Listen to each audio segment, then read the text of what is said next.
Next, let us discuss about the accept or reject criterion. In that, investment decision based on payback period used by the many firms to accept or reject an investment proposal.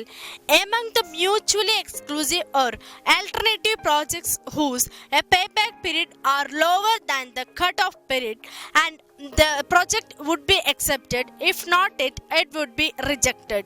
An advantage of payback period method is in that first one, it is an important guide to investment policy, and second one, it is a simple to understand and easy to calculate, and third one, it is facilitated to determine the liquidity and solvency of a firm, and fourth one, it helps to measure the profitable internal investment opportunities, and fifth is it enables the firm to select an investment which yields a quick return on cash funds, and sixth is it is used as a method of ranking competitive projects, and seventh is it ensures reduction of cost of capital expenditure.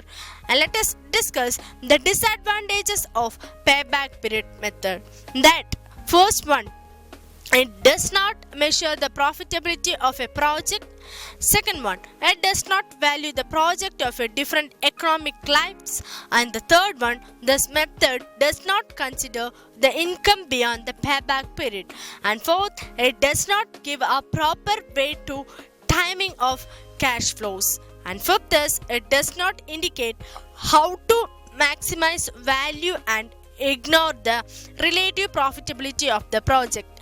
And the sixth one is it does not consider a cost of capital and interest a factor, which are very important factors in taking a sound investment decisions. Next, improvement of traditional approach to payback period. In that, the demerits of payback period method may be eliminated in the following ways. In that first one, post payback profitability method, that is one of the limitation of the payback period method is that it ignores the post payback return of the project, and to rectify the defect, the post payback period method consider the amount of profit earned after the payback period, and this method is also known as a surplus life cover payback period.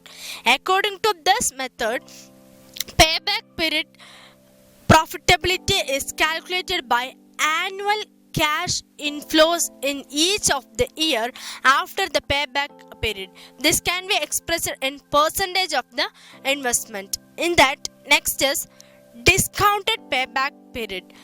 That means this method is designed to overcome the limitation of the payback period method, and when the savings are not leveled, and it is a better to calculate the payback period by taking into consideration the present value of the cash inflows, and the discounted payback method helps to measure the present value of all cash inflows and outflows at an appropriate discount rate, and the time period at which the cumulated present value of the cash inflows equals to the present value of the cash outflows is known as a discounted payback period. And next is reciprocal payback period method. That means this method helps to measure the expected rate of return of income generated by a project, and reciprocal payback period method is a close approximation of the time capital budgeting 649 adjusted rate of return if the earnings are leveled and the estimated life of the project is somewhat more than twice the payback period.